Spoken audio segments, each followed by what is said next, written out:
introduction très riche de Mme Torjman, du président, Mme Sarel, de Mme Tobi, Mme Tebeka. De Evelyne, d'accord, c'est plus facile. Et effectivement, j'ai eu aussi le même problème que j'avais déjà traité ce sujet de l'antisémitisme déjà après Toulouse. Et moi, ce qui m'a intéressé, ce qui m'a interpellé, et je vais essayer de répondre, enfin, on n'a pas les réponses, on va réfléchir ensemble, mais je vais essayer d'aborder en tous les cas les questions que vous avez soulevées. Et la réflexion sur l'antisémitisme que j'ai tenté de mener, on peut la considérer sur deux axes. Un, j'ai voulu, et c'est peut-être ça qui va peut-être, j'espère, nous intéresser, c'est que je n'ai pas voulu avoir une approche sociologique ni historique du phénomène, ça a été déjà fait des milliers de fois, parfois d'ailleurs de façon très intelligente et très intéressante. J'ai voulu repérer dans nos textes, dans les textes que nous avons, ça veut dire dans la Torah elle-même, dans le Talmud, est-ce qu'il y avait déjà une analyse de nos grands maîtres sur le phénomène de l'antisémitisme. Et j'ai été tout à fait surpris de découvrir que oui, beaucoup de textes. Et deuxièmement, j'avais aussi un malaise, fréquentant beaucoup de non-juifs, enfin beaucoup, j'exagère, mais quand je suis en France, j'ai des contacts avec des non-juifs, et j'avais des amis, même des amis, qui avaient pour moi des attitudes, des réflexions, des analyses qui me paraissaient peut-être d'avoir un grain de soupçon antisémite, et pourtant ils me disaient, mais je ne suis pas du tout antisémite, et quand ils le disaient de façon honnête, absolument honnête, je ne voyais pas c'est pas hypocrite, ils se sentaient absolument pas antisémites, et je n'arrivais pas à cerner cette contradiction, où d'un côté je voyais quelqu'un qui était visiblement antisémite, en tous les cas qui avait une vision antisémite du peuple juif, et qui d'un autre côté se défendait en toute bonne foi d'être antisémite. Et donc j'ai dit là aussi, il y a quelque chose qui se cache derrière, il va falloir qu'on aille creuser.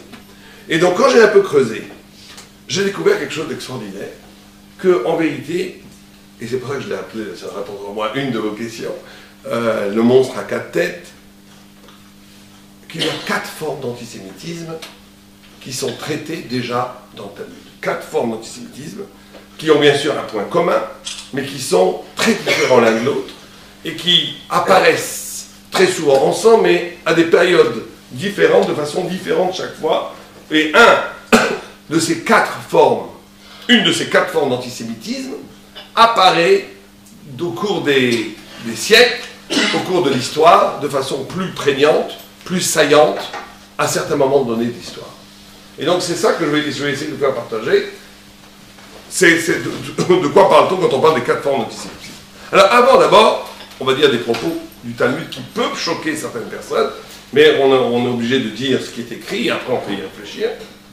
La Gemara nous dit que l'antisémitisme déjà est corollaire, ce qui est extraordinaire, et corollaire coextensif du don de la Torah. Puisque Sinaï, qui veut dire le mont Sinaï, la Gemara fait, comme c'est une approche exégétique du Talmud, fait un jeu de mots et dit Sinaï a pour racine étymologique Sina. Sina, ça veut dire la haine. Quand la Torah est donnée au monde, apparaît la haine des nations. Comme ça la Gemara nous dit. Ce qui est tout à fait étonnant. Pourquoi la Torah, qui est quand même la révélation divine, la Torah, on oublie souvent de le dire, a quand même bouleversé, fondé, fécondé pratiquement toute l'humanité. Parce que, sans vouloir être orgueilleux, si vous enlevez le peuple juif de l'histoire de l'humanité, il ne reste plus du tout la même humanité. C'est une humanité sans christianisme, sans islam. Bon, certains diront que ça serait peut-être bien, mais quand même l'islam a aussi des côtés positifs. Donc imaginez un monde sans chrétien, sans islam, sans Freud, sans Marx, ce serait une humanité radicalement différente. Vous enlevez les Chinois, qui sont 1 milliard de personnes, ça ferait mal aussi à la culture universelle. On n'aurait pas les spaghettis que Marco Polo a ramenés de Chine, peut-être, mais il n'y aurait pas de changements radicaux dans la civilisation mondiale. Donc le peuple juif est à l'origine, et la Torah bien entendu est à l'origine, a fécondé de façon phénoménale l'humanité entière, et même les peuples d'Extrême-Orient, l'islam, l'Occident, le christianisme s'est avéré scientifiquement que la paternité judaïque. Mais d'après nos textes, les religions d'Extrême-Orient, viendrait à l'origine, l'hindouisme, par exemple, viendrait aussi d'Abraham, puisque Abraham avait 8 enfants, à part Yitzhak et Ishmaël avait 6 autres enfants, qu'il a renvoyés, qui n'étaient pas dignes de la succession spirituelle de Yitzhak et même d'Ishmaël, il les a renvoyés vers l'Est, très loin, et il leur a donné des cadeaux. Et Rachid nous dit quels sont ces cadeaux. Ces cadeaux, c'est les schèmes, l'approche impure de la spiritualité, idolâtre, métaphysique, très haute, mystique, mais très idolâtre.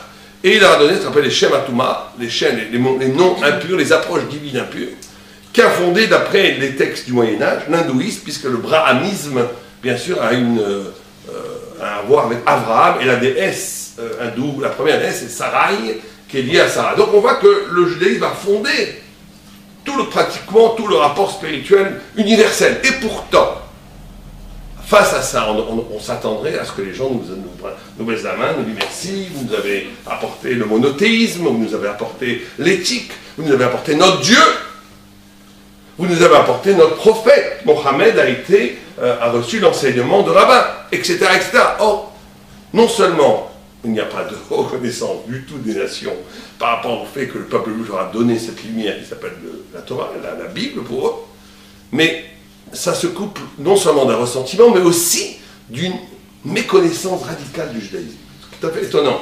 C'est que quand on voit des professeurs traiter de l'hindouisme, traiter des Incas, beaucoup, Lévi-Strauss a fait des études tout à fait extraordinaires, mais jamais le judaïsme est inconnu dans l'université.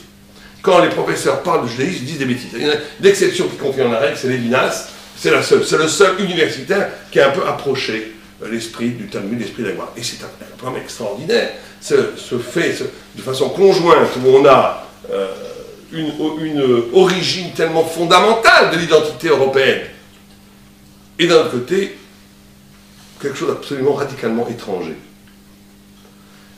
Et bien entendu, quand la Torah nous dit que la Gemara nous dit que quand la Torah a été donnée, Sinaï, la haine est apparue dans le monde. Le Maharal de Prague dit une chose très, très simple. Il dit, parce que, et c'est ça, je pense que c'est le premier concept qui peut, bien entendu, perturber, mais qui est dit par nos sages, qui dit que le monde, quand il a été créé avec la lettre, quelle lettre qui a cassé? J'ai entendu? Hé. 5 lettres de l'alphabet. Le monde futur, l'infini, a été créé avec la lettre Yud. Le monde d'ici-bas a été créé avec la lettre E. Or, quand on lit la Torah, la lettre E est composée d'un Dalet et d'un Yud. C'est une composition de 2 lettres. Le Dalet représentant les 4 points cardinaux. Et le Yud, le monde, le cosmos, le réel, toute l'histoire de l'humanité. Le Yud représentant le peuple juif, la Torah, et le reflet divin sur terre. On va dire ça comme ça. Et déjà à la création, dans les premiers psukim, est signifié que ce Dalet va correspondre à 4 exils, puisque dans les premiers passages, il y a Tohu, étonnement, Bohu, confusion, Rocher, ténèbres, et Ruach Elohim, l'esprit de Dieu, Merachefet al Pnei Amaim, sur l'eau, dans le Théom. Théom, ça veut dire l'abîme. Et très très vite, les sages israéliens très très anciens, puisque déjà même dans les rêves prophétiques, dans la provision prophétique de Daniel, il va voir 4 bêtes terrifiantes qui correspondent aussi à ces 4 vocables. Babel, qui correspond étonnement à Babel, confusion à la Perse, Rocher, qui veut dire les ténèbres à la Grèce, Théom, qui veut dire l'abîme, à toute l'histoire occidentale jusqu'à aujourd'hui. Et il y a une présentation depuis l'origine de toute l'histoire de l'humanité, ce qui est très... On n'a pas le temps de parler de tout, mais ce qui est intéressant, c'est que l'Égypte n'est pas mentionnée, alors que c'est quand même aussi un des exils très importants. Mais on dit que l'exil, c'est la source, donc elle contient tout. Et l'aboutissement, c'est l'Occident qui aussi contient tout. Mais en tous les cas, il y a 4 visages de l'humanité qui vont, bien entendu, être prodigieusement actifs dans toutes les époques, mais de façon, bien entendu, comme chaque fois dans la Torah, il y a un principe cardinal qui se présente comme principal, mais qui est, bien entendu, accompagné des autres principes. Mais il y a donc le principe babylonien, le principe perse, le principe grec et le principe édomite, Édom, qui sont les 4 principes, les 4 visages de l'humanité. Et en face de ces 4 visages de l'humanité, qui correspondent à 4 périodes, bien entendu, il y aura le Yud qui va être incarné par le peuple d'Israël. Maintenant, je fais très attention à ce que je dis, parce que les textes eux-mêmes le disent. Quand je dis Israël, je ne dis pas forcément que le peuple juif. La Gemara nous dit qui s'appelle Israël, tout celui qui combat l'antisémitisme. Il y a donc le nom d'Israël qui est là comme possibilité d'un visage humain qui va être en porte-à-faux, qui va être séparé, parce que vous le remarquerez dans la lettre E, le Dalet est collé, mais le E est séparé. C'est ce que le Maharal de Prague appelle la Tsura Muvdelet, une forme existentielle séparée de l'histoire, qui va caractériser non seulement le peuple juif, mais la pérennité du peuple juif. Et donc on a 4 périodes qui correspondent à 4 peuples.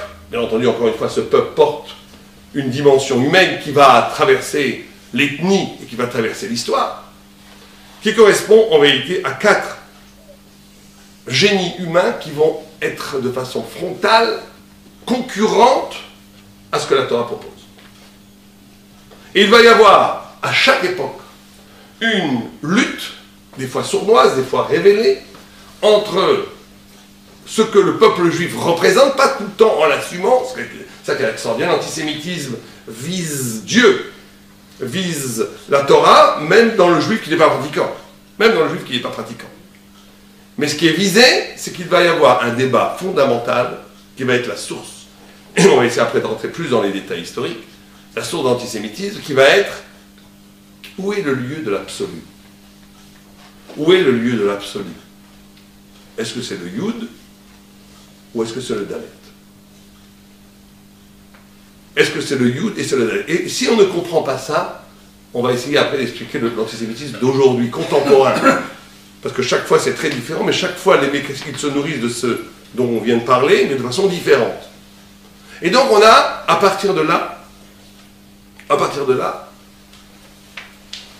ces 4 civilisations qui vont chacune présenter, essayer, consciemment ou inconsciemment, de concurrencer l'absolu divin en intégrant une autre forme d'absolu qui vient concurrencer l'absolu divin, va générer 4 formes d'antisémitisme qui se retrouvent, bien entendu, puisque l'Occident, dans le rêve de Daniel, la dernière bête, qui est terriblement puissante, dévore les 3 premières, l'Occident a ce génie de pouvoir dévorer toute l'histoire et la réintégrer et la resservir de façon peut-être beaucoup plus superficielle, artificielle, mais en en prenant les visages.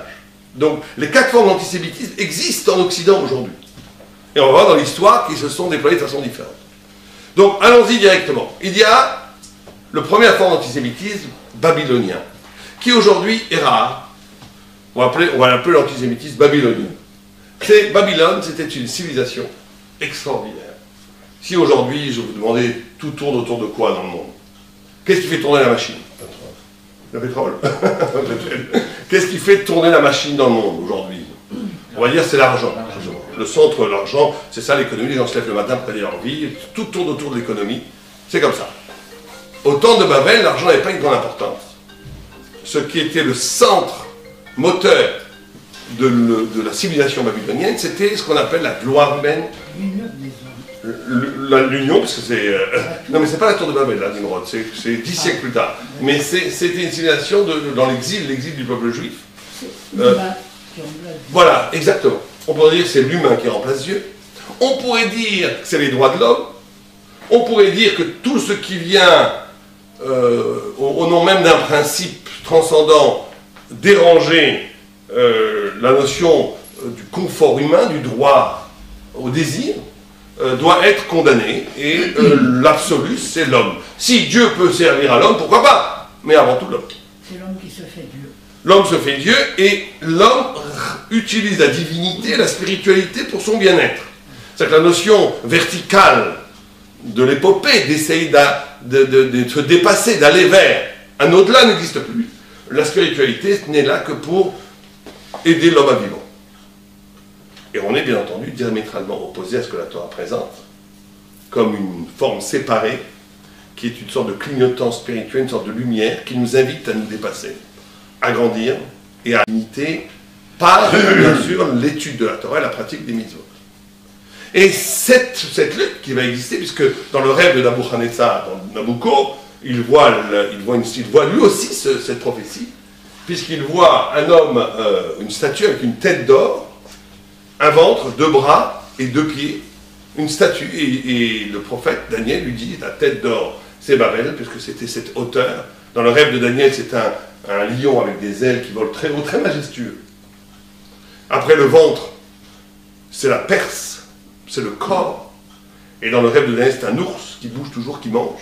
Les 2 bras, c'est la Grèce. Et les 2 pieds, c'est l'Occident et Ishmaël, nous dit le Zohar, qui marche pour nous amener jusqu'au temps messianique. Donc on a cette vision.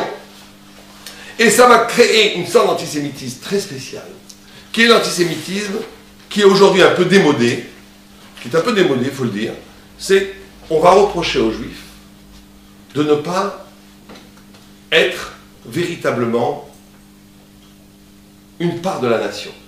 C'était un antisémitisme qui était très très très prégnant, très existant au XIXe siècle. On leur disait, vous n'êtes pas véritablement français. Vous n'êtes pas véritablement français.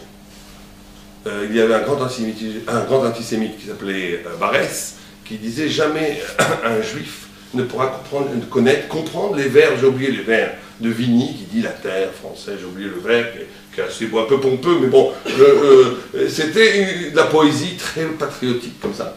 Il dit, un juif ne pourra jamais le comprendre. On va reprocher aux juifs d'être une entité étrangère qui n'épouse pas l'absolue adhérence à la patrie. À ce que l'homme a de plus sacré, qui est le propre reflet de sa dignité. Ça veut dire comment une nation, comment un peuple idolâtre, sans s'en rendre compte, sa propre présence au monde, se sent comme la France, le meilleur des pays, la Russie, le meilleur des pays, l'Angleterre, le King, tout ce que vous connaissez, tout ça. Des fois, c'est plus sympathique que les Anglais. C'est plus sympa chez les Français, c'est un peu plus cabreux. Et chaque fois, ça dépend des pays où on est. Mais le nationalisme poussé à l'extrême, c'est une idolâtrie, puisque la valeur absolue, la patrie, on est prêt à mourir pour la patrie, à donner sa vie pour la patrie. Devient la référence absolue, au-delà même de Dieu.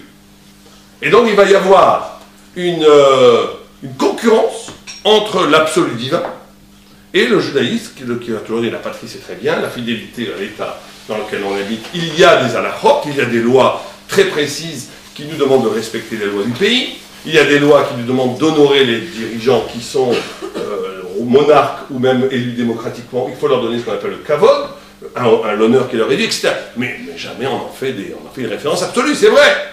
Et il sera reproché aux Juifs de ne pas être vraiment patriotes, parce qu'ils auront un rapport, comme avec toute chose, un rapport de respect, mais un rapport de distance par rapport à la notion de patrie.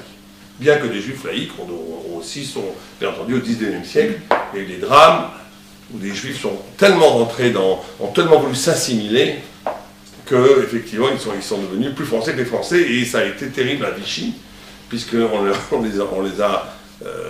dit, mon beau-père, son père, qui était mon beau-père à moi, son père était un chasseur, un pilote de chasse dans l'armée de la Première Guerre mondiale. Il a battu plusieurs pilotes allemands, il avait la Croix de guerre, la Légion d'honneur, il a été voir Laval, en pensant que ses décorations, et il était complètement français, il se sentait complètement français, allait le protéger, Laval lui dit, tu as 5 minutes pour sortir, sinon j'appelle la Gestapo, je ne veux jamais plus te voir. Et il faisait ça comme une faveur de lui en battant, sale chien de juif. Alors qu'il était véritablement professeur à l'université, grand avocat, ayant donné un patriote fidèle. Mais le retour de bâton, non, vous n'êtes pas véritablement, et vous n'êtes pas véritablement, vous ne faites pas véritablement corps avec cette nation. Et entre guillemets, il ne faut pas trop le dire en public. Et là aussi, je ne veux pas vous choquer, mais la Gemara elle-même le dit, il faut une petite dose d'antisémitisme. Parce que sinon, les Juifs risquent de sombrer dans l'assimilation. Et très souvent, des Juifs se sont réveillés de la conscience qu'ils sont Juifs. Le dernier rempart, si vous préférez, à l'assimilation, c'est quand même l'antisémitisme. Et une fois, quand j'étais dans un débat avec elle, j'ai dit « Merci, messieurs les antisémites, c'est grâce à vous que les Juifs sont encore là, vous nous aimeriez, on serait depuis très longtemps assimilés, c'est la meilleure façon de leur faire grincer les dents. » Parce que c'est vrai que l'antisémitisme participe aussi de cette extraordinaire prise de conscience que le juif reste juif. Raymond Aron, qui était l'assimilé des assimilés, grand philosophe, grand écrivain, à un moment donné, il l'a dit, je ne peux pas, il considérait qu'il devait se convertir au christianisme, puisqu'il ne restait plus rien de juif dans sa culture. Ses références étaient Rousseau, Voltaire, le Talmud, il ne savait même pas le lire, une Mishnah, il ne savait pas la lire. Et pourtant, il sentait que dans le regard de l'autre, ça serait une trahison de se convertir au christianisme. Et il est resté juif. Il y a aussi des histoires extraordinaires. Rosenzweig, Franz Rosenzweig, qui a écrit un livre. Alors, je dis que l'exception, c'était Lévinas, mais il y a une deuxième exception qui est encore plus fulgurante, c'est Franz Rosenzweig, qui a écrit un livre qui s'appelle L'Étoile de la Rédemption, qui est une merveille que je recommande à tout le monde, un peu dur à lire, mais une sublimité, qui est un homme absolument incroyable, puisque lui, il était hegelien, philosophe en Allemagne. Alors, l'allemand, l'histoire judéo-allemande, c'est une histoire fabuleuse, puisque c'est ça a généré d'immenses intellectuels, et des gens qui se sont posés cette question d'identité. Et Rosenzweig, oui, il a des lettres avec son cousin qui s'appelle, je crois, Rosenstraup, des lettres extraordinaires, où Rosenstraup a décidé de se convertir au christianisme, considérant qu'il n'avait plus rien de juif, qu'il était arrivé au bout de cette histoire du judaïsme et qu'il était complètement aujourd'hui allemand et donc chrétien. Et Rosenzweig, voulant qu'on puisse se convertir, allant dans ce cheminement de la pensée hegelienne, Dieu préserve que l'humanité se développerait avec le temps et qu'on est passé du paganisme au judaïsme et après au christianisme, après au christianisme à l'État prussien qui est considéré comme le summum de la civilisation. On a vu ce que l'État prussien a fait quelques années plus tard. Il a décidé de se convertir, lui aussi. Il est rentré dans une synagogue à Yom Kippour. Et là, il a eu une illumination. Sur Yom Kippour, il a dit, c'est pas possible. Il a compris les choses, il a écrit ce livre formidable, qui s'appelle L'Étoile de la Rédemption. Et il a fait tchouva, et il a même monté une école des études judaïques, dont Buber, tous ces grands penseurs allemands, juifs allemands, ont participé. Et donc, cette première forme d'antisémitisme, c'est un antisémitisme où le juif est reconnu comme un étranger. Il ne peut pas faire partie 100% de l'histoire de la patrie. Et ils ont raison, parce que le juif excède cela. Le juif excède cela. Et cet antisémitisme n'est pas un antisémitisme très violent. C'est un antisémitisme bourgeois, très marqué au XIXe siècle, qui a beaucoup disparu aujourd'hui, pour une simple raison que le métissage culturel et le métissage des populations en Europe a fait que la notion de patrie, la notion d'identité nationale s'est beaucoup effritée et affaiblie, donc il n'en reste plus grand-chose, donc le juif est plus ou moins protégé de cette première forme d'antisémitisme. J'en ai rencontré rarement, il y en a encore, des personnes âgées peut-être. Deuxième forme d'antisémitisme, qui lui par contre est très virulent et très existant, c'est l'antisémitisme qui prend son origine de la Grèce, de la Perse. Purim, Aman, Ahasverosh. Et le corps, la civilisation grecque, si dans Babel, la civilisation, c'était la hauteur humaine, la grandeur humaine, la noblesse humaine, la poésie, la beauté, poussée à son maximal, il y a d'ailleurs un petit peu d'antisémitisme babylonien aujourd'hui dans certains milieux artistiques, où ils considèrent que la sauvagerie artistique, l'innovation artistique est quelque part abîmée, bridée par l'éthique juive. Ça existe. Ça existe. C'est assez rare, mais ça existe. Mais en tous les cas, la deuxième forme d'antisémitisme, qui est très dangereuse, parce qu'elle est violente, elle est assassine. Merci.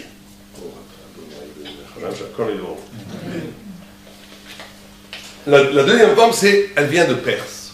Or, la Perse était une civilisation, si on a dit tout à l'heure que tout tournait autour de la gloire humaine en Babylonie, en Perse, tout tournait autour du corps. Du corps.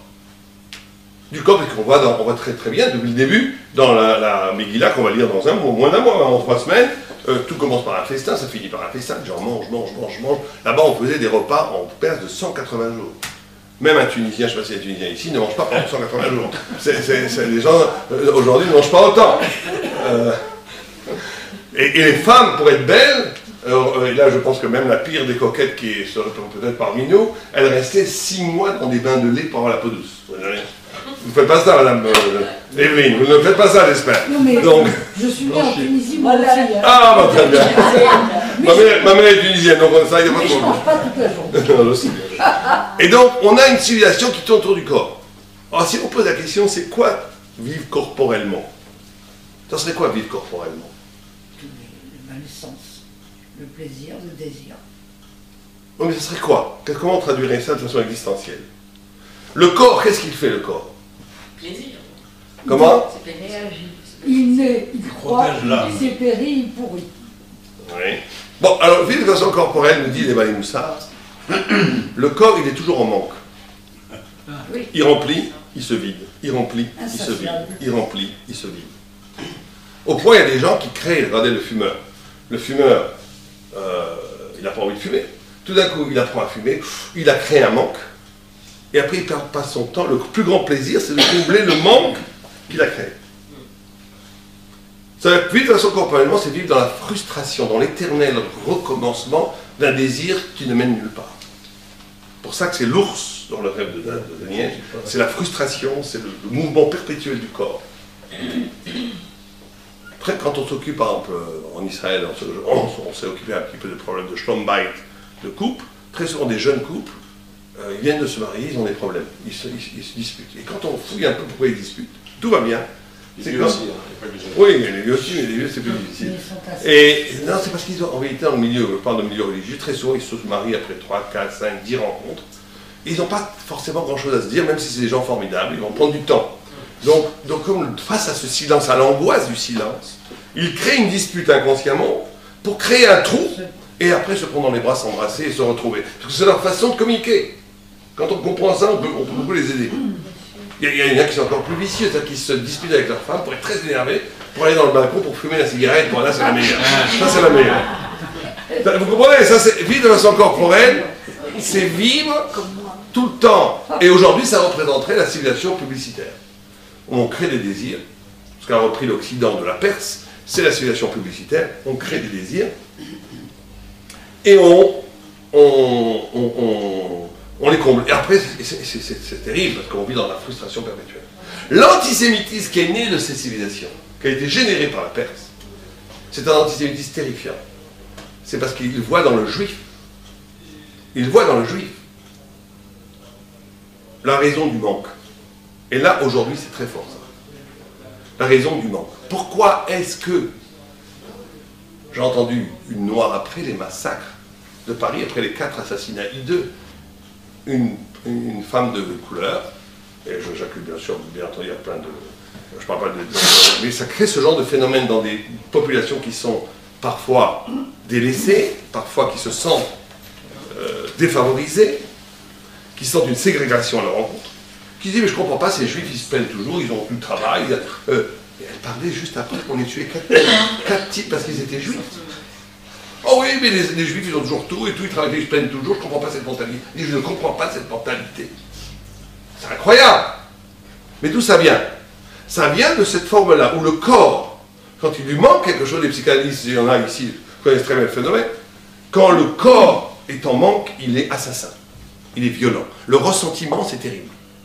Et là, aujourd'hui, si on avait un antisémitisme, à l'époque, on accusait les juifs d'avoir tué leur idole. Après, on a eu un antisémitisme qui a été un antisémitisme donc chrétien au début. Après, il y a eu l'antisémitisme antique, qu'on tuait les idoles. Après, il y a eu l'antisémitisme, au contraire, à l'âge des Lumières, où on reprochait aux Juifs d'avoir amené le monothéisme et les religions, et c'était un mouvement contre toute la religion. Après, il y a eu des antisémitismes dont vous avez parlé, sémitique, c'est racial, où le Juif serait différent dans son corps, dans son nez, et qu'il viendrait polluer la population qu'il faut absolument éliminer. Aujourd'hui, ces antisémitismes, ils se recyclent autour de 3 principes. Il faut bien comprendre. L'antisémitisme, il dit aujourd'hui, j'en ai rien à faire que vous avez tué le Marchémo, j'en ai rien à faire que vous avez le monothéisme, ça nous indiffère complètement. Par contre, vous soutenez un État criminel et illégitime, et ça pourrait encore aller. Mais en plus, vous rajoutez que pour faire cela, vous exploitez la mémoire des morts, puisque vous utilisez la Shoah pour légitimer un État qui est criminel et qui est illégal. Et en plus, vous le faites dans cette logique terrible qui s'appelle la concurrence du souvenir de la souffrance, de la mémoire. Vous faites taire toutes les autres souffrances du monde en mettant la Shoah toujours en premier, en disant que c'est quelque chose d'exceptionnel. On ne peut pas comparer ce qui s'est passé chez les Khmers rouges, 3 millions de morts, au Rwanda, 3 millions de morts, parce que la Shoah, c'est toujours au-dessus. Et donc vous écrasez les autres mémoires au nom de votre mémoire à vous. Et vous remarquerez que ces trois idées-là, qui sont aujourd'hui, ces trois idées-là, qui sont le moteur cardinal de l'antisémitisme contemporain. C'est comme ça qu'il marche. C'est comme ça qu'il marche aujourd'hui. Vous remarquez, c'est le délire antisioniste, lié au négationnisme, lié à l'affreuse concurrence des mémoires de la souffrance. C'est de ça qu'on se nourrit. Et là, là je ne serai peut-être pas d'accord avec vous, ou avec vous, Mme Torchman, je ne pense pas que l'antisémitisme contemporain n'est que le résultat du fascisme islamique. Il y a la vieille bête, le vieil antisémitisme classique, est toujours là, et il est recyclé effectivement en extrême gauche, et vous l'avez dit, en extrême gauche, qui est un antisémitisme virulent, qui se nourrit de ces trois principes. Délire antisioniste, illégitime, on ne voit pas pourquoi, foyer national, mais non, vous n'avez pas le droit d'être là-bas, on va voir pourquoi. Le juif n'a pas le droit d'avoir un endroit, le peuple de l'esprit, de l'histoire et pas de la géographie. Mais en plus, vous faites taire toutes les autres souffrances. Et là, on va voir pourquoi c'est intéressant. Et vous utilisez ce qui est le plus sacré, qui est la mémoire des morts, pour arriver à vos fins. Vous faites une politique de la Shoah. Et c'est pour ça qu'il n'y avait pas beaucoup d'islam, de musulmans qui étaient représentés aux juifs, parce que les musulmans développent aujourd'hui une théorie comme quoi la Shoah serait une arme sioniste, pour justifier le sionisme et pour asservir l'humanité entière et pour faire passer les crimes qu'Israël ferait contre les peuples palestiniens. Il faut bien comprendre que ce sont ça les idées qu'aujourd'hui manipulent les antisémites notoires. Et ça vient de la Perse. Parce que tous les trois se nourrissent du ressentiment. Vous remarquerez que c'est un ressentiment. Le premier n'est pas du tout malhonnête. Le premier antisémite, je n'ai pas de sympathie pour lui. Mais il est cohérent. Je suis français. Tu n'es pas vraiment français.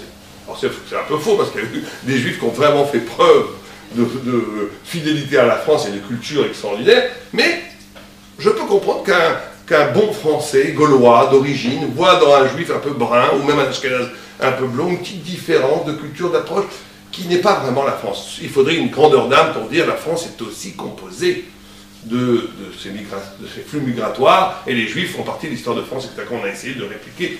Mais c'est un premier antisémitisme qui ne me fait pas peur. Parce que je peux comprendre, moi-même je me sens différent des Français, donc je n'ai pas de problème à un Français qui n'était pas vraiment français. Lui, tu as raison, je ne suis pas vraiment français. Mais le deuxième antisémitisme, bien que je connais la culture française mieux que toi, mais ça ne change pas. Mais je ne suis peut-être pas, effectivement, je ne suis pas un Gaulois, je suis juif.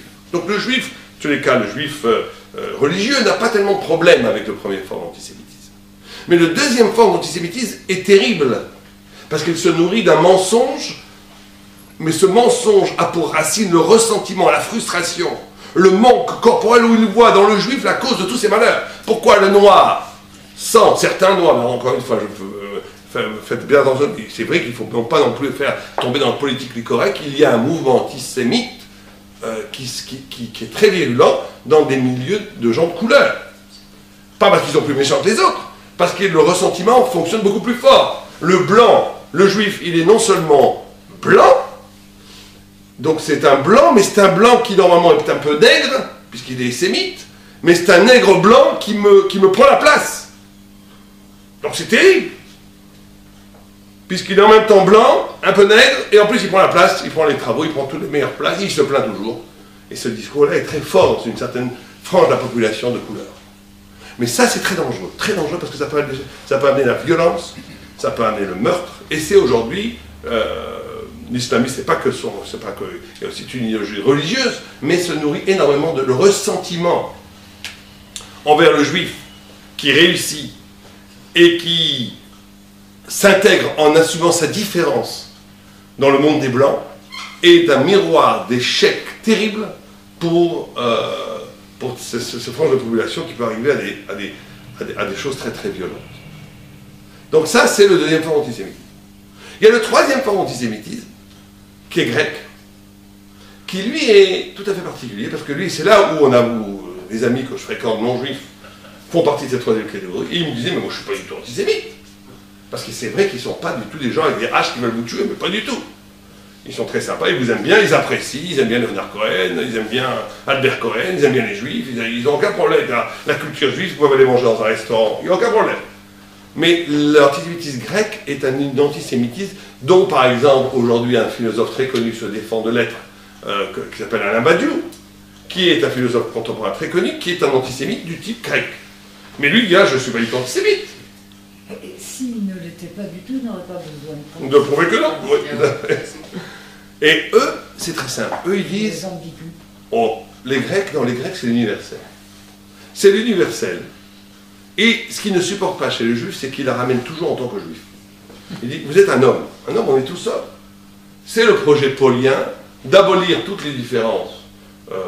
Et on est tous des hommes, ça va. Pourquoi tu la ramènes toujours avec ton tête de filine, tu vas manger au restaurant, on va, ça suffit, soyez normaux, soyez comme tout le monde.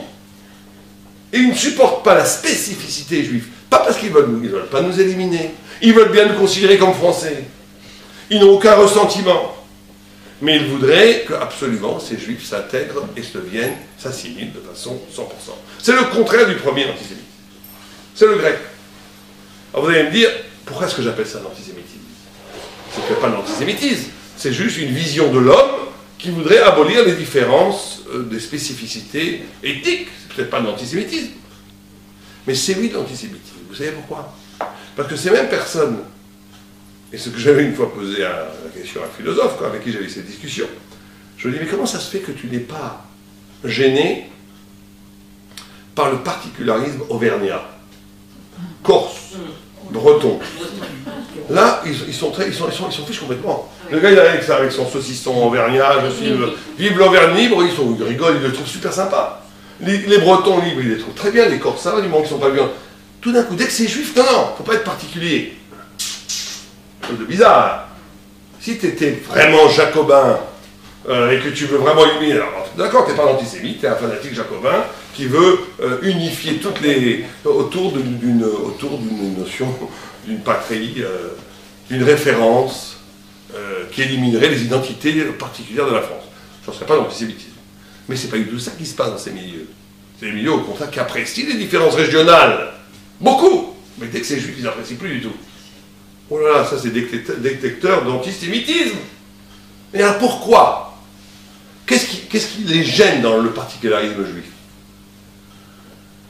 Vous savez ce qui les gêne? C'est la notion du particularisme juif qui est très important, qui est en vérité une forme d'universel, qui est une conclusion, on revient au Yud et au Dalet, une forme d'universel qui est propre aux Juifs.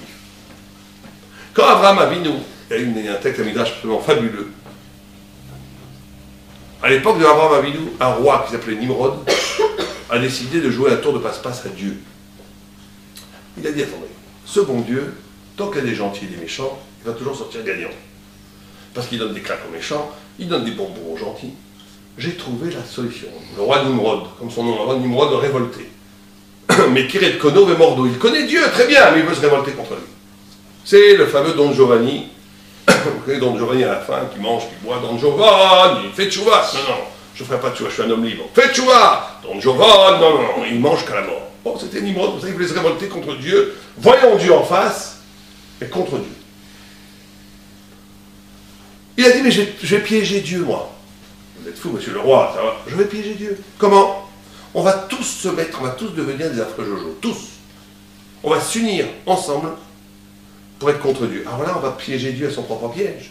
Parce que tant qu'il y a des gentils et des méchants, le bon Dieu, il a beau jeu à faire ce qu'il veut. Mais si on devient tous des affreux Jojo, tous contre lui, il ne peut pas changer les règles du jeu, il a créé l'homme libre. Donc si on est tous des affreux Jojo, on a gagné. Pas mal, les conseillers ont dit pas mal. Mais tout d'un coup, déjà le problème à l'époque, c'était les Juifs. Quelqu'un m'a dit, il y a un problème. Quel problème? Il y a un problème. C'est quoi? Il y a un homme là-bas, seul, au-delà du fleuve. Au-delà du fleuve. C'est pour ça qu'on s'appelle, nous, les Hébreux. Ivri, c'est bien le vocable. Hébreu vient de là. Ever Anahar, au-delà du fleuve. Au-delà, être au-delà, ne pas être dans le cours des choses. Il porte au-delà. Voilà, il est au-delà. Une porte au-delà, très belle formule. Et Abraham, seul contre le monde entier, dit je ne rentre pas dans la combine. Je ne rentre pas dans la combine. Je vous demande sincèrement, si nous on avait été à cette époque-là, on a Nimrod avec l'armée, le politique, l'ONU, l'UNESCO, la presse, les médias, tout, la finance, d'un côté de Nimrod, et de l'autre, le gars, Abraham seul avec son âne et son bâton. Sur qui on aurait misé? On aurait misé. Sur Abraham ou sur Nimrod? Sur qui on aurait misé? Au fond du cœur. Moi je vous dis qu'on aurait misé sur Nimrod. On aurait misé sur Nimrod parce que quand même, un pauvre bonhomme avec son âne et le monde entier, ça va, on n'est pas là. Or, 3500 ans plus tard, qu'est-ce qui reste de Nimrod? Rien. Non seulement rien, mais ce qu'il en reste, c'est ce que nous on en dit. C'est grâce au fils d'Abraham que Nimrod existe encore un tout petit peu. Et l'humanité entière est portée par Abraham. Par Abraham. Ça veut dire que vous avez deux formes d'universel. Vous avez un universel en forme d'expansion qui prend des formes très fortes, financières, politiques, militaires, diplomatiques, qui sont l'union des forces autour de l'hégémonie d'un système idéologique et politique. Mais ça, c'est pas éternel. Bien que ça paraisse éternel. Je vous promets que si vous avez vécu, si nous avions vécu à l'époque des Romains, on n'imaginait pas une seconde. C'était inimaginable la chute de l'Empire romain. C'est comme aujourd'hui, on n'imagine pas la chute de l'Empire occidental. C'est inimaginable. Inimaginable. Pourtant, un jour, ça s'écroule. Les civilisations sont mortelles. Le peuple Abraham, il porte l'universel en intensité. En intensité, ça veut dire en vérité. Or, cette vérité, si elle est vraie, elle dit le secret de chaque chose, éternellement. Et elle est inépuisable, inexpugnable, immortelle. Si les Juifs sont encore vivants après 3500 ans, d'un exil très souvent dramatique, c'est pas parce qu'on est Superman, il ne faut pas croire qu'on est Superman. Il ne faut pas croire que le juif tunisien bedonnant, il est plus fort que toutes les peuplades qui étaient des grands guerriers qui ont sombré dans l'histoire. C'est pas possible. On n'est pas Superman. Pourquoi on est toujours là? Parce qu'on est lié au Yud, à la forme séparée. On est lié à la parole divine éternelle. Simplement pour ça. Et si le peuple juif est toujours là, la Torah est toujours là, c'est tout simplement parce qu'elle est vraie. C'est tout. Et donc cet universel-là rend caduque leur forme d'universel. Et ça, c'est un danger terrible pour eux. Ils ne supportent pas le prédicat juif, comme ils l'appellent. On ne veut pas du prédicat juif. Parce que le prédicat juif nous dit que nous sommes mortels. D'où une haine. Mais pas une haine violente. Les antisémites grecs, en tous les cas au début, sont vraiment après, ils s'accommodent avec les Perses. Mais ils ne sont pas violents. Mais c'est un antisémitisme virulent. Parce qu'il veut nous déraciner, il veut détruire le Yud. Il veut détruire, quand la Torah a été donnée, on dit que tous les peuples, tous les rois sont arrivés voir Bilam, le prophète des nations. Et il leur a dit, mais le monde c'est la fin du monde. Il dit, non, c'est pas la fin du monde. Ils ont entendu la fin du monde. C'est pas la fin du monde, c'est Dieu qui donne sa force à son peuple, il donne sa Torah à son peuple.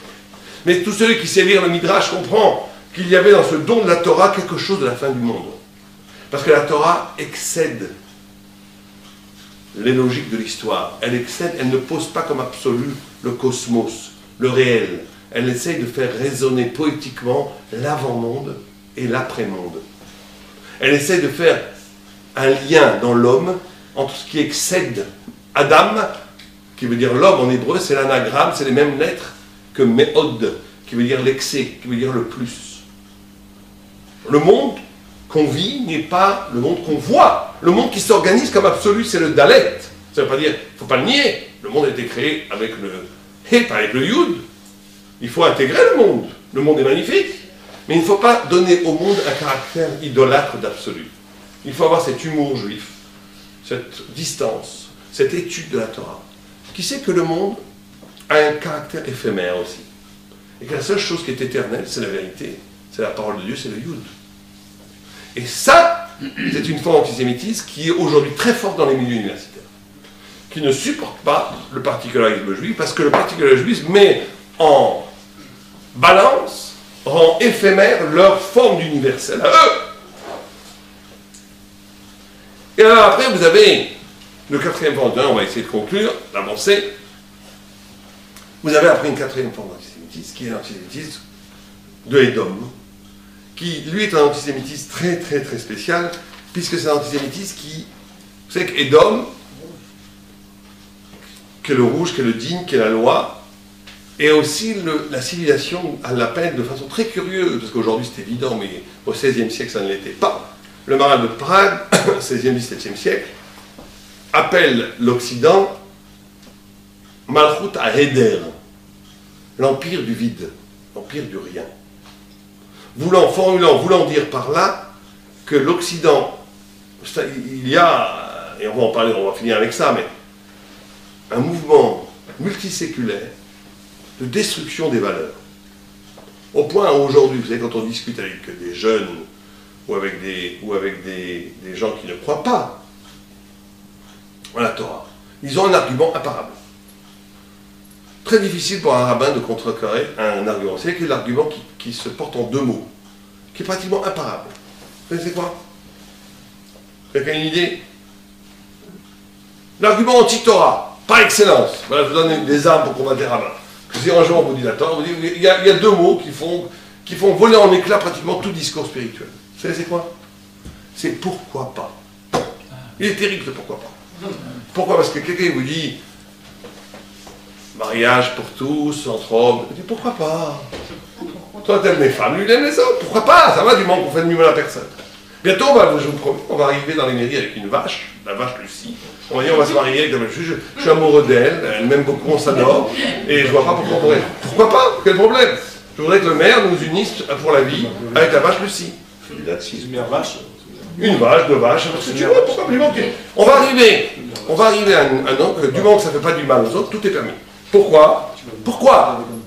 Parce que le pourquoi pas résonne en écho derrière, au vide contre des valeurs. Il n'y a pas de valeur absolue, au vide conceptuel. Donc tout, tu veux dire pourquoi pas. Et c'est terrible, parce que le pourquoi pas, on peut, alors après il faut bien sûr, on pourrait faire un jour une conférence, si vous voulez, M. Amsalem, la Torah contre le pourquoi pas. Parce qu'il y a bien entendu un discours dans la Torah qui déracine cette position, mais ça demande un développement assez long. Mais bien entendu, il faut poser la question, est-ce que les valeurs existent? Mais en tous les cas, les valeurs, quand je dis les valeurs, ça veut dire, est-ce que l'esprit est avant la matière ou la matière avant l'esprit? Est-ce que ce qui est avant tout, c'est de la matière? Ce qui est avant tout dans l'univers, c'est l'histoire de la matière qui va créer des idées? Dans ce cas-là, tout est possible. Chacun peut penser ce qu'il veut, pourquoi pas. Ou est-ce qu'avant tout, il y a une forme de vérité? Et le monde est là pour faire illuminer cette vérité. C'est ça le vrai débat. Mais en tous les cas, l'empire du rien reconnaît dans le juif quelque chose de terrible pour eux. Quelqu'un qui est capable de vivre dans le monde avec des valeurs. Mais vivant dans le monde. Et là on arrive, et je voudrais finir avec ça, vous savez qu'il y a une question qui devrait nous intéresser à nous tous, on devrait se la poser. Comment se fait-il qu'il n'ait jamais existé historiquement de fanatisme juif au sens religieux? Je ne dis pas au sens politique. Il y a eu des fanatismes politiques violents dans l'histoire d'Israël, mais il n'y a jamais eu de fanatisme religieux. Qu'est-ce que j'entends par là? J'entends que dans la loi juive, il n'y a jamais eu d'inquisition, il n'y a jamais eu de djihad, des choses comme ça, jamais, dans l'histoire. Comment se fait-il? Alors, vous allez me dire, bon, parce qu'on est gentil, pas du tout. On est aussi gentil, mais il faut donner l'explication torah. Vous savez qu'il y a quelque chose de bizarre dans la Torah, de contradictoire. Vous avez dans l'homme trois niveaux. Le nefesh, qui est la force spirituelle qui donne de l'énergie au corps. Ça s'appelle nefesh. Vous avez au deuxième niveau le ruach, et le siège du nefesh, c'est le foie. Vous avez le ruach, qui est la force spirituelle qui permet l'émotion, la parole. Le premier nefesh, c'est l'action. Le deuxième niveau, c'est le cœur, c'est l'émotion et la parole. Le troisième niveau, c'est l'âme, c'est la pensée, dont le siège est le cerveau. Comme ça, et après, il y a encore deux autres niveaux dont on ne parle pas. Ces trois niveaux-là correspondent à trois formes de mitzvot, de prescriptions positives et négatives. On n'a pas le droit de manger du cochon, c'est un acte. C'est une mitzvah de manger de la matzah. Au niveau de on met les tefilines, c'est très bien. Frapper, c'est très mal, etc., etc. Il y a des actions, des actes positifs, des actes négatifs. Quand on passe au niveau supérieur, qui est le niveau de la parole, c'est pareil. C'est une grande mitzvah de dire la Haggadah, très grande mitzvah de dire la prière, très grande avéra de dire de la médisance. D'ailleurs, regarde, si, je ne vais pas redonner un psak halakha devant le rave qui est ici, mais chez moi, quand j'étais rave dans le 16e, je disais très souvent cela, je vous donne un psak halakha, si vous avez le choix entre manger du côtelette de cochon, ou dire de la médisance sur votre copine, allez manger du cochon. Je vous donne un sac à la. Ne dites pas de la médisance, c'est beaucoup plus grave. Beaucoup plus grave. Beaucoup plus grave de dire de la médisance. C'est destructeur. C'est destructeur. Non, c'est parce que c'est spirituel. Même donner un coup de poing, c'est moins grave. C'est ça qui est incroyable. Alors moi, je préfère quand même qu'on dise, je préfère ne pas recevoir un coup de poing et qu'on me dise du mal. Mais non, mais c'est aucun rapport avec c'est pas parce que c'est destructeur, c'est parce que c'est plus spirituel, ça rentre dans des mondes spirituels. Ça détruit des choses où l'acte et le corps ne peut pas atteindre. Spirituellement, je parle. Et après, il y a un troisième niveau, qui est la pensée, qui est encore plus grave. L'Agma nous dit que l'hérétique, même quand l'enfer finit, il n'y aura plus de flamme en enfer, une expression très forte, même quand il n'y aura plus de flamme en enfer, l'hérétique continuera à brûler dans le feu de ses mauvaises idées. Terrible. 3 niveaux. Pourtant, et au point où si je vous disais, vous avez le choix, on a le choix ce soir de dîner avec un prix Nobel de littérature très civilisé, très sympa, mais qui est un affreux hérétique qui ne croit pas en Dieu, ou bien vous avez le choix de dîner avec quelqu'un qui a massacré 3 grands-mères à coups de hache. Moi, je serais le premier à dire, je préfère quand même dîner avec le prix Nobel. Mais, d'après la Torah, ce prix Nobel est pire que l'autre. Alors vous allez dire, ben, dans ce cas-là, c'est bizarre, parce que dans cette architecture, la punition la plus grave sur terre devrait être celui qui pense mal. Or non. La halakha, la loi juive, nous dit que quand vous faites un acte, il peut y avoir pour contrecarrer des actes, il y a des lois coercitives. Celui qui vole, on le force à rendre ce qu'il est volé, celui qui frappe, on peut le... Mais celui qui parle mal, on ne lui fait rien. Et celui qui pense mal, on lui fait encore moins rien. On le laisse libre, absolument libre. La liberté de conscience a été élaborée par la Torah il y a déjà plus de 3500 ans. Mais c'est bizarre. C'est pas logique. Parce qu'on parle là-bas, à l'époque de la Torah, un pays souverain, où la loi de la Torah elle n'a pas de problème de politique correcte. On aurait pu instituer des tribunaux inquisitoires qui affligent de façon coercitive des punitions aux gens qui ne pensent pas bien ou qui ne parlent pas bien. Non! Tu n'as pas le droit, c'est interdit. Comment ça se fait? Le Maharal de Prague explique une chose extraordinaire, qui est peut-être aujourd'hui l'enseignement que nous, on devrait enseigner à nos amis musulmans, peut-être ceux qui peuvent encore entendre. On devrait leur dire la chose suivante. C'est que celui qui, de façon coercitive, qui de façon violente, essaie d'imposer sa foi à l'autre, ou la vérité à l'autre, c'est pas simplement le monde qui détruit, c'est la spiritualité elle-même qui détruit. Pourquoi? Parce que la Torah nous dit, le corps, ça peut se négocier, c'est entre toi et les autres hommes. La parole, c'est déjà trop intime, c'est entre toi et Dieu. La pensée, c'est complètement entre toi et Dieu. Aucun homme n'a le droit d'intervenir de façon coercitive, violente, sur la liberté de penser de l'autre. Mais pas du tout, parce que liberté de conscience, toutes les pensées se valent, on n'est pas du tout dans une configuration des lumières, où chacun peut penser ce qu'il veut, c'est pas grave, la liberté de conscience, pas du tout. C'est très grave de mal penser, plus grave que de mal agir. Mais c'est tellement grave, justement, cette gravité, cette responsabilité se transforme dialectiquement parlant en liberté. En liberté. C'est tellement grave, tellement précieux, tellement lié à ton éternité, à ton âme, qu'aucune personne humaine n'a le droit d'intervenir là-dedans. C'est entre toi et Dieu. Et quelqu'un qui voudrait intervenir là-dedans, c'est pas simplement le monde qui le profane, c'est la liberté, c'est la spiritualité elle-même qui le profane. Parce que ces gens-là qui utilisent la violence pour inculquer et forcer des gens à croire, c'est qu'ils réduisent l'idée au corps. C'est des khmars, ils n'ont rien compris. Au nom de la spiritualité, ils détruisent la spiritualité. Ils réduisent la spiritualité au corps, au gouffre. Le corps est punissable, pas la parole et pas l'esprit.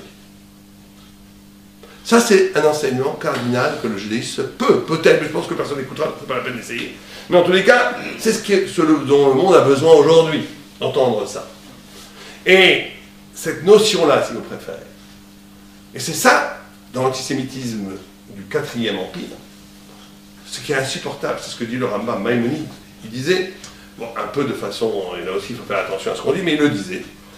Il disait, il faut faire attention au schéma, de réduire des choses à des schémas réducteurs, mais il disait, vous avez l'Occident, vous avez l'Islam, qui sont les 2 pieds qui vont amener au Mashiach. Très bien, c'est l'histoire passe par eux. Il dit l'Islam, ils ont une foi une émouna, chez Enbodofi. Ils ont une foi qui n'a pas de tâche. Simplement, je ne vais pas trop le dire en public, ils disent au niveau de l'esprit, au niveau du pas terrible, il y a une folie. Il y a une folie, ils disent c'est pour ça que c'est un truc dont enfantin. Ils disaient, pour ça qu'ils mélangent Yitzhak, dès que ça ne leur convient pas, alors c'est plus Yitzhak qui a été sacrifié, c'est Ishmaël. Tout devient émotionnel, c'est-à-dire que l'émotion, c'est une déformation du chesed. Le chesed, l'amour, parce que Ishmaël vient de Abraham c'est chesed. Or le chesed, l'amour, c'est de ne pas accepter la réalité. Quand vous aimez quelqu'un, vraiment, vous ne le jugez pas pour ce qu'il est, vous le jugez pour ce qu'il peut devenir. Quand vous aimez quelqu'un, vous lui donnez du futur. C'est pour ça que rachamim, qui veut dire la compassion, a pour racine étymologique rechem, qui veut dire le matriciel. Vous enfantez. Quand vous aimez quelqu'un, vous lui donnez une possibilité d'échapper au réel, réducteur, destructeur, pour advenir quelque chose de plus grand. La déformation du chesed, c'est Ishmaël qui va l'opérer, en conditionnant sa vision du monde par rapport à l'émotion, à ce qu'il veut. Le monde, est-ce que je vois, c'est la mauvaise foi. Et il faut faire attention, certains juifs qui ont payé dans les pays musulmans peuvent avoir été influencés par ça. Ça veut dire cette notion de ne pas voir le réel. Quand on demande à une femme juive sfade, vous dites son fils il a cassé tous les carreaux de la maison, de l'immeuble, vous dites mais maman, mon fils est un ange, c'est un oiseau bleu, il est merveilleux. On ne voit pas le réel, je l'aime tellement, je ne vois pas le réel. C'est-à-dire que le recette peut se déformer en changeant, en définissant le réel par rapport à ses aspirations, et plus par rapport au principe de réalité, de vérité. Et on a ce problème énormément. Le principe de réalité fait défaut, il faut dire les choses qu'elles sont, fait défaut dans le monde islamique aujourd'hui. Au point où on ne peut pas avoir vraiment tous les problèmes de traité de paix au Proche-Orient et en Israël viennent de ça. On voit génération après génération des personnes qui sont prêtes à souffrir la mort, eux, leurs enfants, leur pays, pour ne pas accepter un principe de réalité, pour vivre dans des rêves. Et c'est que comme ça depuis des décennies. C'est incroyable. Et c'est écrit dans la Torah elle-même, depuis des siècles. Parce que c'est une déformation du réel. Le réel, ça ne m'intéresse pas trop. Je veux un retour, il y a la notion de compromis, ne peut pas exister dans cette notion-là. De l'autre côté, on a Ésaü, qui vit du Maïmonide, ont une intelligence fulgurante. Et il dit qu'ils ont une capacité cognitive, intellectuelle, conceptuelle, qui s'approche de celle de la Gemara du Talmud. Et c'est vrai qu'ils ont créé des systèmes de pensée extraordinaires, des systèmes scientifiques extraordinaires. Mais il dit, et ça aussi je voudrais avec ces personnes, si des gens ont des amis, il dit ils n'ont aucune foi. La foi chrétienne pour le Maïmonide c'est une rigolade, parce qu'il dit, c'est pour ça qu'ils ont pris comme Dieu un homme, parce qu'en vérité ils n'ont aucune vraie foi. La foi c'est l'homme, c'est tout eux, c'est l'homme. Tout est au service de l'homme. Et d'un point de vue civilisationnel, il a absolument raison, la civilisation occidentale n'a fait qu'une chose, c'est de poser l'homme comme absolu. Et il y a un juif, nous, Am Israël, ce qu'on doit faire absolument, c'est la conjonction de ces deux parties. Ça veut dire avoir une foi, avoir une intelligence qui est alimentée par la foi. C'est-à-dire que la foi, la émouna, j'aime pas le mot foi qui a des connotations chrétiennes, la émouna, le rapport à la poésie transcendante, à l'au-delà de l'être, ouvre des perspectives conceptuelles qui seraient absolument inenvisageables si on n'est que dans le rationalisme. La foi peut être une source extraordinaire, un enchantement conceptuel, peut être un déclic de pensée fabuleuse. Et d'un autre côté, la pensée doit interdire à la fois d'être idiote, de sombrer dans le fanatisme, dans les idioties, dans la superstition, etc. etc. Et donc c'est cette dialectique entre les deux qui caractérise Am Israël. C'est Naase et Nishma. Naase par rapport à Esav, Nishma par rapport à Ishmaël. C'est les deux choses en même temps qui doivent être faites. Et ça a été toujours la force de Am Israël. Am Israël n'a jamais renoncé à la pensée. Jamais. La plus grande des mitzvahs de la Torah, c'est d'étudier la Torah. La plus grande mitzvah de la Torah nous dit, la plus grande des mitzvahs, c'est d'étudier. Mais d'un autre côté, il ne faut pas que cette pensée, que cette intelligence détruise la hauteur verticale du rapport à la divinité. Et le rapport vertical avec la divinité ne doit pas détruire l'intelligence. C'est les deux. Et c'est pour ça qu'on arrive à quelque chose d'extraordinaire, où on a d'un côté des valeurs verticales qui sont absolument assumées, avec une liberté de conscience absolument absolue. Les deux en même temps. Parce que c'est justement cette capacité de dire, de mettre des choses en perspective, C'est pour ça aussi que l'humour juif est fondamental. L'humour, la Gemara, c'est écrit que celui qui n'a pas d'humour ne peut pas étudier la Gemara. Il faut, et normalement, on a oublié de le faire. Normalement, il y a une halakha qu'avant de commencer un cours, on doit faire une blague. Peu de gens le font, je ne sais pas pourquoi. C'est écrit dans la Gemara, Milta de Dirhuta. Avant de commencer un cours, il faut faire une blague. Pourquoi?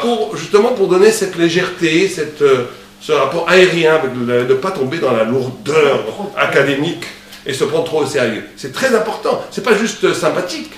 Ça fait partie de l'intelligence. Ça fait partie de la capacité de l'intelligence.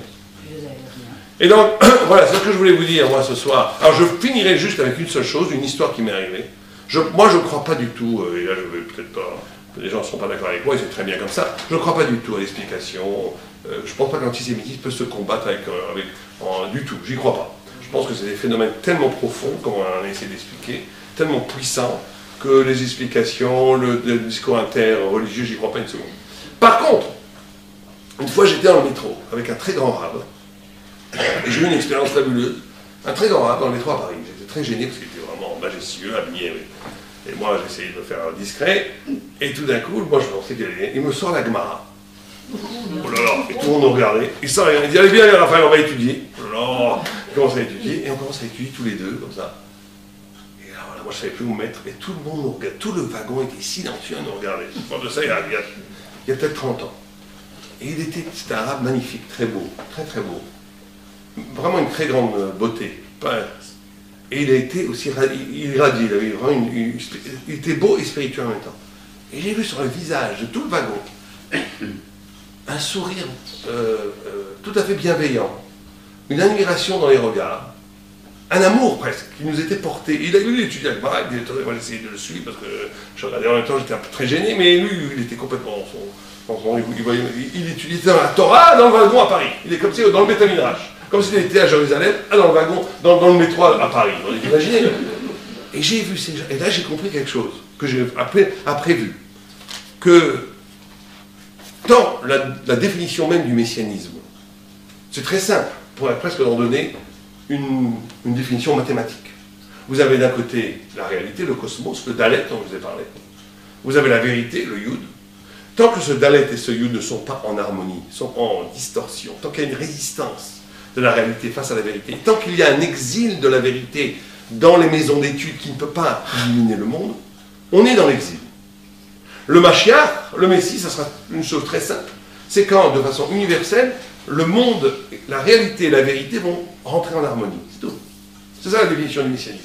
Quand vérité et réalité sont harmonieuses, c'est Messie. Quand c'est disharmonieux, c'est exil. Au point où une fois, il y avait un arabe qui étudiait la Torah, et on lui a dit, il attendait le Mashiach, le Messie. On lui a dit, le Messie est arrivé. Waouh, super content. Il sort dehors, il ouvre la fenêtre, il voit dehors, il voit dans l'air, mais il dit, non, le Messie n'est pas arrivé. Je vois que le Messie n'est pas arrivé. Pourquoi? Il n'y a pas la pétillance, il n'y a pas d'harmonie entre la vérité. Le monde est triste. Il est reparti étudier. Et un de ses élèves a demandé à l'autre élève, qui était plus évolué, il a dit, mais pourquoi le rabbi, il a été voir dehors? Il n'aurait pas pu voir que le Mashiach n'est pas arrivé dans son bureau. Et l'autre, il a souri. Et après, l'autre, il a compris. Et dans le bureau du Messie, dans le bureau du rabbi, le Messie était déjà arrivé. C'est-à-dire qu'au niveau individuel, vous pouvez avoir une union totale entre la vérité et la réalité, au point où l'esprit, où la dimension messianique est chez toi. Et chez les grands rabbis, elle est là. Simplement, quand le Messie viendra, ça sera universel. Et à ce moment-là, ça sera la rédemption universelle, puisque l'harmonie totale entre le Dalet, qui représente le cosmos et l'histoire, et le Yud, qui représente la vérité, sera absolue. Et à ce moment-là, il y aura une universalité du visage messianique. Mais en tous les cas, ce qu'on apprend de cela, c'est que ce qui peut peut-être faire baisser les bras, et encore je suis sceptique, mais peut-être, des antisémites, de la haine antisémite, c'est quand nous, juifs, nous sommes capables de lier notre Torah avec le monde. Quand nous sommes capables de beauté, quand nous sommes capables d'amour envers tous les humains, au point où cette Torah devient une Torah de beauté, une Torah qui est en harmonie avec le moment. À ce moment-là, je pense qu'il se passe un phénomène messianique, où l'antisémite, même le plus virulent, baisse les bras, reconnaît dans une fulgurance la divinité en accord avec le monde dans la Torah. Et c'est vrai que c'est très dur, parce que le juif, dans une société hostile, dans un monde qui est l'anti-Torah, a tendance, et c'est normal, et il faut le faire aussi, à se replier dans un ghetto, dans le ghetto de l'étude, dans le ghetto des Beth Midrash, dans les synagogues, et ou bien se cacher, ou bien, très souvent, le juif a eu des problèmes avec la beauté, avec l'esthétique, historiquement. Parce que l'esthétique, c'était d'accepter le monde comme il est, parfait, alors que le monde n'est pas parfait. Donc il y a toujours eu dans l'histoire juive une méfiance de l'esthétique. Parce que l'esthétique, c'est quelque chose qui masque le manque, qui masque l'horreur, qui masque aussi le fait, la souffrance universelle, qui fait que le monde n'est pas acceptable tel qu'il est. Il faut espérer mieux. Et donc, il y a eu toujours une méfiance du judaïsme face à l'esthétique grecque à cause de cela. Mais il y a une autre forme d'esthétique, qui est une esthétique spirituelle, où à un moment donné, cette réalité peut devenir le lieu d'une apparition de vérité thoraïque. Et quand on fait cela, à ce moment-là, et je l'ai vécu dans certains moments avec des goïms, il y a véritablement une sorte d'amour de la Torah qui apparaît. Et on le voit dans les textes, c'est avéré, attesté par les textes. Quand Ésaü et Jacob se sont rencontrés, ils se sont embrassés, quand on lit dans la Torah, c'est très étonnant, dans le psukim, il y a des points comme ça, comme un dentier. Et les Mefarshim, les commentateurs nous disent, ce dentier, c'est les dents des sables. Alors, quelles dents? Certains disent, il a voulu le mordre, le tuer, l'égorger, en le mordant à la gorge. Certains disent, non, c'est une rupture de la haine. Il y a eu une sorte d'amour. Ils se sont embrassés des larmes. Et bien entendu, ceux qui connaissent Savetu Agma, c'est les deux en même temps. Il y a de la haine et de l'amour, parce que le peuple juif étant à la source de toute l'identité humaine, étant à la source de la vérité de pourquoi est-ce qu'un homme est là. Toute la Torah a été créée pour le monde, tout le monde a été créé pour la Torah. Et donc il y a forcément cette ambiguïté, cette ambivalence entre amour et haine, et on ne peut pas faire grand-chose. Ce qu'on peut faire, c'est être bien sûr fidèle à nos principes, mais si on peut peut-être tenter quelque chose pour désarmer l'antisémitisme, c'est cette capacité de rendre beau la Torah, dans le sens où la Torah utilise la réalité comme un moment d'apparition de la lumière divine, sans forcément tout le temps être obligé, il faut le faire très souvent, être obligé de se replier hors du réel pour faire vivre la lumière de la Torah en attendant le Messie. Voilà, c'est ce que je voulais vous dire sur l'antisémitisme. Est-ce qu'il y a des questions? Est-ce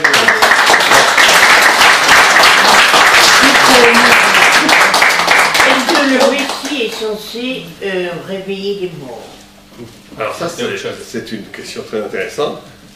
Il y aura bien sûr, il est écrit dans la Torah, qu'après une période messianique, on ne sait pas très bien si c'est avant ou après, il y a des discussions sur ça, il y aura une résurrection générale des morts.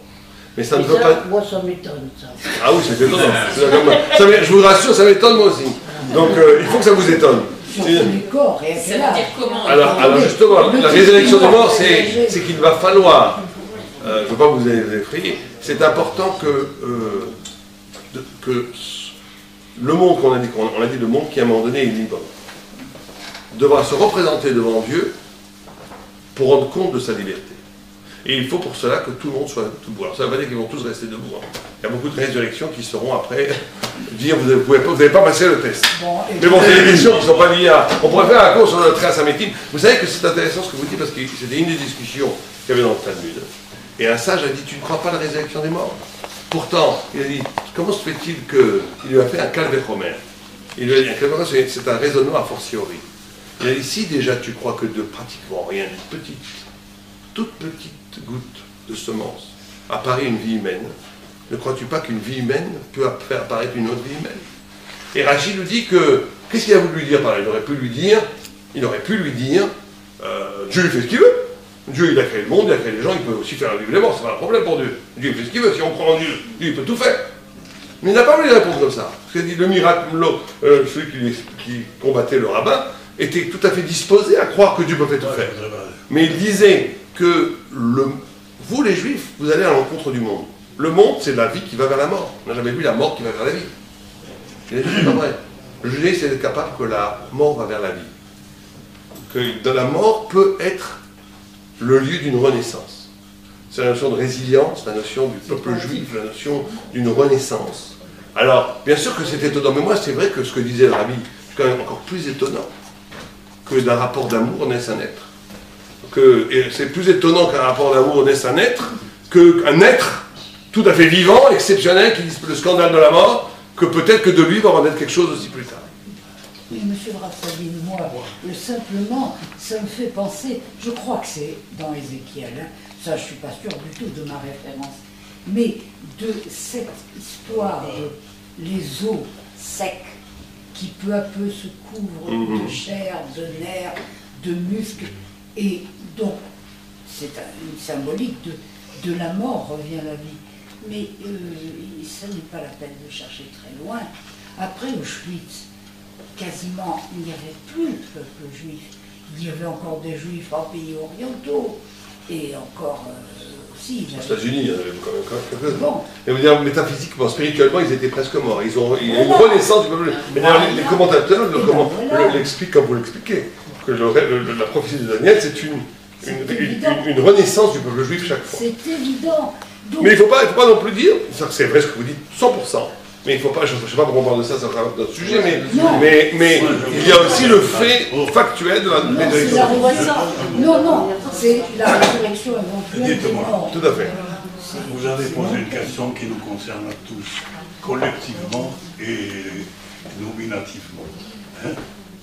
Vous avez donc posé la question célèbre que nous connaissons tous et face à laquelle nous sommes constamment confrontés. Pourquoi le peuple juif souffre? Les premiers juifs qui ont commencé à souffrir ont été Abraham, Isaac et Jacob. Chacun en son temps. Mais le problème concernant tous les peuples, tout le peuple juif que représentaient ses premiers ancêtres, c'était Moïse. Moïse avait devant lui un peuple entier, un peuple qui souffrait, un peuple qui abusait des forces du peuple d'Israël. C'est comme ça qu'on a interprété. Et alors, Moïse s'attendait à ce que le peuple juif lui dise « Pourquoi souffrons-nous ? Nous sommes là, nous faisons nos travaux plus qu'il ne faut, et nous souffrons quand même. » Alors là, Moïse répond ceci. « Veraou kol hameh haaretz ki shem Adonai nikra alecha v'yareu mileka. » Tout, il insiste, tous les peuples de la terre, en regardant vers toi, en regardant ta vie, en regardant ta manière d'agir, verront que réellement résonne pour eux quelque chose d'éternel, quelque chose de sublime. Et ils commenceront ils commenceront à trembler, à avoir peur de toi, sans avoir besoin de te tuer ou de te faire ceci. Alors, ici, la semaine dernière, on a lu les 10 commandements. Et le grand gage de ce peuple, et Moïse a dit vis-à-vis des peuples de la terre. Et maintenant, il le dit vis-à-vis des 10 commandements d'Israël. Et tout le peuple d'Israël a dit nous sommes prêts à pratiquer tous ces 613 commandements que l'Éternel nous recommande. Alors maintenant, quel homme? Le peuple juif souffre ici ou souffre là. Quelqu'un qui souffre, on lui dira, défends-toi. Ici, le passouk nous dit, s'ils voient réellement, s'ils assistent à la présence de Dieu, dans ta présence, dans ta manière de parler et dans ta manière d'agir par rapport à cet engagement ancestral. Alors nous sommes là devant tout ça. Nous sommes devant cette présence-là que nous devons... Je ne prétends pas interpréter ou dire, et je l'ai dit, je ne fais que répéter ce que M. le rabbin vient d'exposer. Seulement, nous venons tous les jours à la synagogue, au moins pour un certain temps, pour un temps, et on voudrait voir notre prière s'adresse à Dieu, mais à travers les hommes. À travers les hommes que nous attendons à la prière pour vous assister à un minyan ou simplement pour chauffer le cœur de chacun de nous. Amen.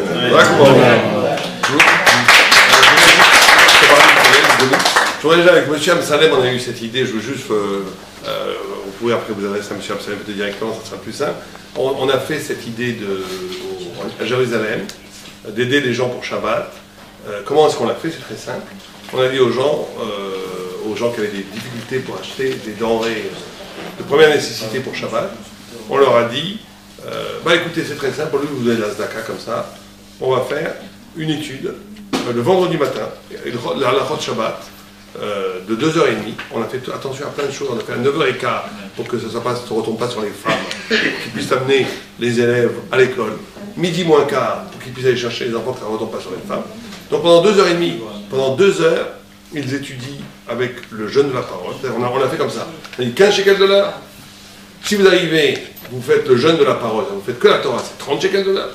Vous étudiez à 9h15 et pas à 9h16, c'est 40 shekels de l'heure. Vous arrivez tous les vendredis, c'est 50 shekels de l'heure. Et donc on leur donne 125 shekels pour le vendredi, ce qui n'est pas énorme. Ça fait à peu près 20 euros. Aujourd'hui, l'euro à Belgique, ça fait 30 euros. Mais ça leur permet d'acheter le minimum. Il y a viande, vin, enfin le minimum des chalotes. Et on a, au-delà de la Zdaka qu'on leur fait, une ambiance exceptionnelle. Parce que pendant 2 heures, on étudie. Après un quart d'heure, on leur fait un petit cours. Et après, dans un quart d'heure, on dit les Teilim pour le peuple juif. Et il y a une ambiance absolument fabuleuse. Moi, je vois la shrina voler dans les airs. Et donc, on est aujourd'hui à 26 étudiants, on voudrait grandir, aider plus de gens. Il y a une liste d'attente absolument énorme. Donc, tout celui qui veut, bien entendu, participer à cette merveilleuse mitzvah. On a eu cette idée avec M. Amsalem, on a commencé ça il y a à peu près 2 ans et demi. Ça marche très très bien, c'est magnifique.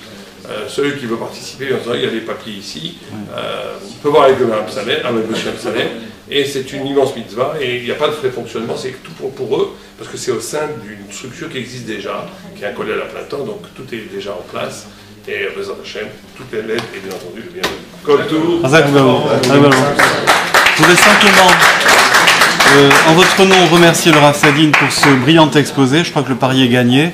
Vous êtes arrivé à nous intéresser à un sujet qu'on pensait trop rabattu. Je profite de la question qui a été posée, qui était hors sujet mais intéressante, pour dire qu'on a une demande très importante de la part de membres de la communauté pour savoir qu'est-ce qui va se passer après. Ça veut dire on vit en exil, on vit en galoute, et après, lorsque le dernier moment viendra, où est-ce qu'il faut être? Est-ce qu'il faut être ici? Est-ce qu'il faut être enterré en Israël? Quels sont les arguments pour l'un et pour l'autre? C'est un sujet qui préoccupe des personnes âgées, mais aussi des personnes plus jeunes, puisque, je vous le rappelle, personne n'est maître de la dernière seconde, à part Dieu. Donc, nous ferons probablement intervenir le Rav Sadine sur ce sujet très délicat de l'après.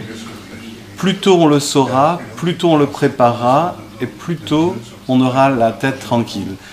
Pour toutes les questions complémentaires sur la conférence, je vous propose de continuer avec le Rav Sadine en bas, devant le célèbre buffet de Monaco, très connu après la conférence.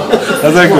Vous avez parlé d'un livre. Sadine après la conférence. Oui, c'est très philo. Alors, laissez couper là.